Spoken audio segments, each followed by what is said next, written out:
So guys, let's talk about this $46 million investment into Star Citizen, whether it's a good thing, whether it's a bad thing, and what is actually going on. So I know a lot of people have taken the opportunity who were pretty much on the Star Citizen hate train to go through and say, look, this is Star Citizen out of money. No, it's not. So basically what happens was when Chris Roberts went through and said that he was originally going to build this game, all the money he raised from the ship sales, the crowdfunder, the Kickstarter, blah, blah, blah, went for development. It didn't go towards publishing. This $46 million that is actually been invested in from the South African investor is actually for publishing reasons. So basically what happens is, for example, this game, Squadron 42. When it comes out, they are going to need to go through and to invest in advertising. So they're going to have to go through and buy publishing space. They're going to have to set up events. They're going to have to set up red carpet events. They're going to have to go through. They're going to have to put on advertising through bulletin boards, buses, side of buses, bus shelters, whatever it may be. Eurogamers articles, playing Twitch streamers to play the game. Whatever it may be, they're going to need some money for investment. Now, to give you an idea, Destiny, for example, that AAA game from Bungie and it was actually sponsored by Activision, had a budget of around $200 million for advertising. Now, that is over the Destiny franchise. That's not just the one game. But to give you an idea, franchise, advertising, publishing, and everything like that, it is big money, okay? There is a lot of money that you have to spend to go through and to get your word out there. And to be honest, advertising Star Citizen and getting the word out there is going to decide whether it makes or breaks this game. Now, at the moment, Star Citizen has a really good fan base, which is great. It's terrific. It has its haters. It has its fans, blah, blah, blah. But at the end of the day, that's not going to be enough to sell 1 billion copies, for example, or whatever it may be. Okay? Now, at the end of the day, obviously, if they can go through and they can move a lot of units for Star Citizen, then that would basically mean that they would have enough funding to go through, finish off the Persistent Universe, put that up as well. That would carry them over. So, let's face it, Squadron 42, it has to be successful. Otherwise, Star Citizen would be in a world of trouble. So at the end of the day, obviously they have Sandy, who is head of marketing. She will be going through and she will be controlling this and sort of setting up events. And this is something that they alluded to in the actual video. She said that she's got a plan. She's had a plan for a while. It's constantly been pushed back. But she's got a plan how to advertise this game and to go through and to advertise it. So at the end of the day, the $46 million that they've got at the moment, it's not likely to be used for development. My understanding is it's going to be used for just publishing. Publishing Squadron 42, going out there and basically selling this game to the world. Now, there's a couple of good things that have come out regarding this. First of all, if they are lining up these investors to go through and to start publishing this game and to start investing in publishing, they must be on the downward spiral. They must be getting very close to the end. And that's something that I know Chris has said, but taking what he says with a grain of salt because he does be very ambitious, I would tend to agree that yes, if they are talking to investors and publishers and stuff like that, they are very much at the end of the cycle. This is the game almost finished. We've got about 12, 18 months, whatever it may be, until we go through and we actually get investors and we start going through and publishing this game. So that in itself is a good sign because other people wouldn't be investing in this game if it was a game that wasn't close towards finished. So the fact that they're willing to invest is a very, very good sign that Squadron 42 is almost complete. Also, another good thing is the fact that they're not going through a major developer like Activision or Blizzard or EA Games or whoever it may be. The reason why I say this is a good thing is Fallout 76, is Destiny 2 and Destiny 1. It is all these games lately that have come out that have been completely just pushed through, that have been released on bugs, released with errors. They're just Fallout 76, let's face it, it was a beta. It wasn't a finished game, okay? When you have to go through and put out 2 or 3 50 gig packs to you know, basically fix your game that you've sold to people, that 50 gig is enough to replace the game. They've literally replaced the game twice or 3 times by now with file size. So huge problems with Fallout, but that's another video. As for Squadron, the fact is that they're not going to have that pressure from EA Games or Activision or any of these major corporations to go through and to control them. Now, this is a good and a bad thing. This does mean that obviously that Chris would have more control over his game. He is, from my understanding, a very ambitious and likes everything to be perfect.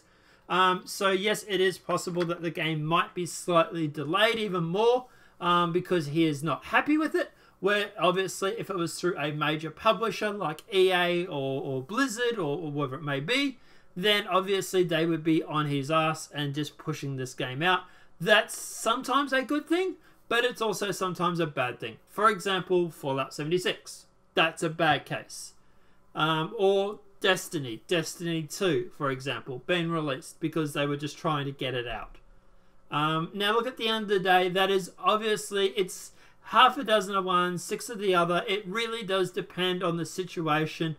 In this case, I would say that it's probably more beneficial than it is negative, because at the end of the day, yes, it is true that Chris would have more control over the game. He would be able to delay it if he's not happy with it. You're also not going to get someone pushing out a game that is just buggy and shit. Now, also one thing too is they have only brought roughly 10% of CIG. It is a drop in the bucket. Chris still has overwhelming majority of the company. It is a small fraction that is insignificant, and I can't even believe some people are trying to use this as a point. No. Look, at the end of the day, he still has over 90% majority of the company.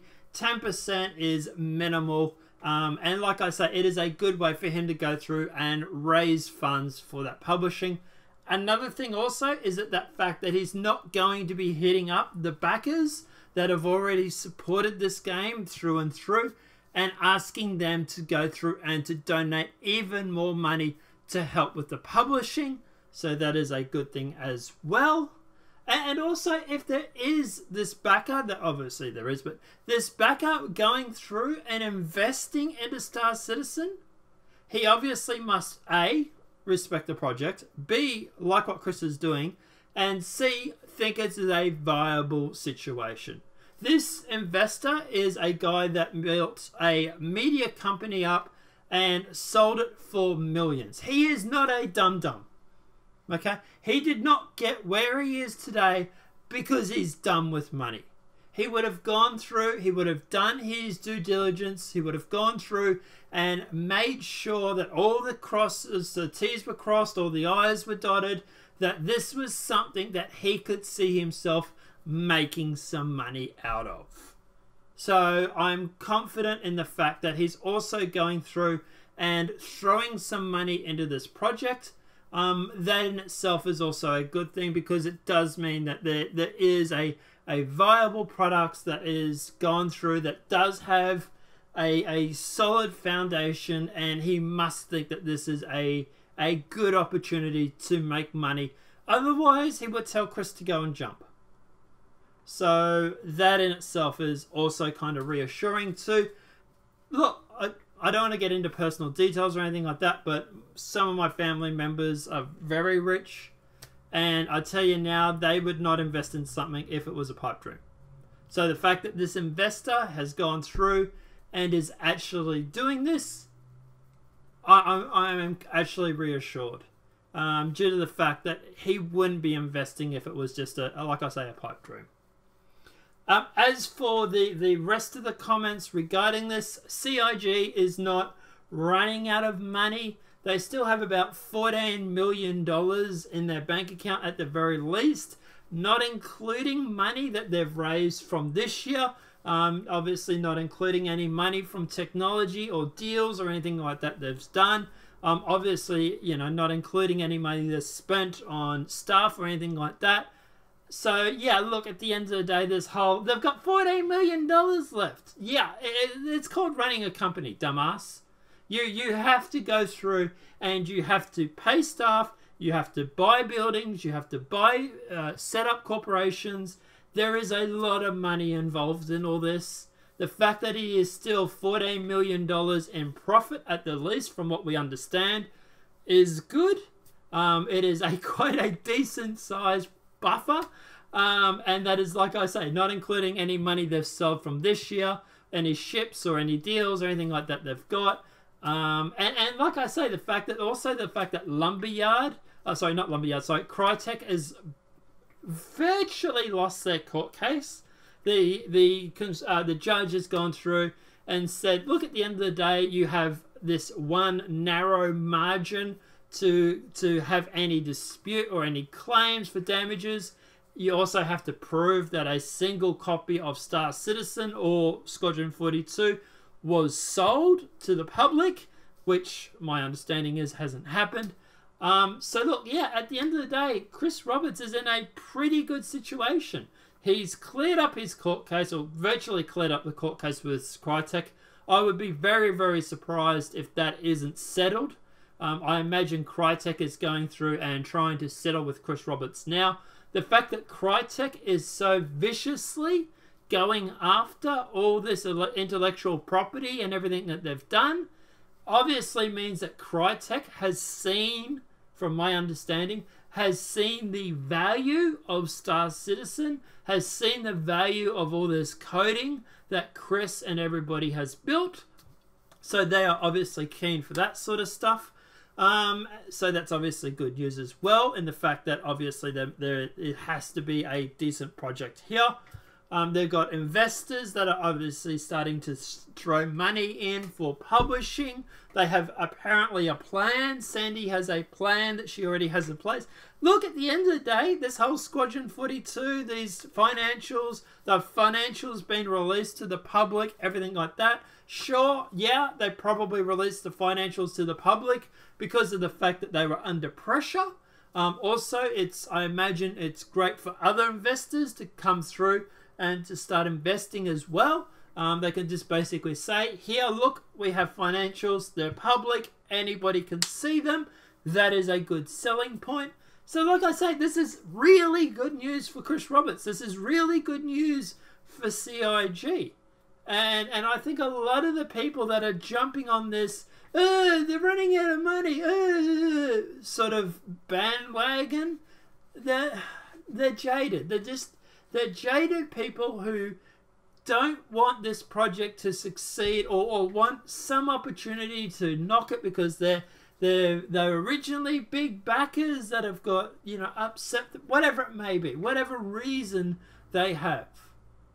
Now look, at the end of the day, full disclosure, I don't deal with finance anymore. I used to, but I don't anymore. Look, to me, this is good news. This is really good news, and yeah, everything from what I can see, everything from my point of view of what I can see from obviously limited exposure, seems to show that this is really good situation for CIG, that they've got a beta of a game coming out in 2020. Chances are, if the beta's out early 2020, the full game will be out later that year. That money will then obviously go through and help tie them over for the Persistent Universe or Star Citizen itself, obviously presuming it does well. I know a lot of people at work that I've been talking to, a lot of them are hyped for this. a lot of people are holding off buying the game, or even Star Citizen or Squadron 42, because they are waiting for it to come out. There's about 6 people I know at work that know about Star Citizen. 2 of us have backed it in some form or another.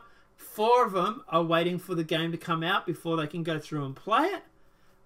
So yeah, I think Chris has a really good situation on his hand here. And look, obviously, presuming it does well for sales, this might be the next Wing Commander. Who knows? We don't know. But, you know, like I say, guys, look, let me know what your thoughts are in the comment section below. Do you think that this $46 million investor from South Africa is a good thing? Do you think it's a bad thing? Do you think at the end of the day that these people that are talking about Star Citizen are, I don't know, jealous? Or do you think they have a point? Let me know what your thoughts are in the comment section below. If this video has been helpful, please smack a like. If you're new to the channel, welcome and subscribe. Apart from that, guys, I'll see you in the next demonetized video from YouTube. Have a great day and enjoy.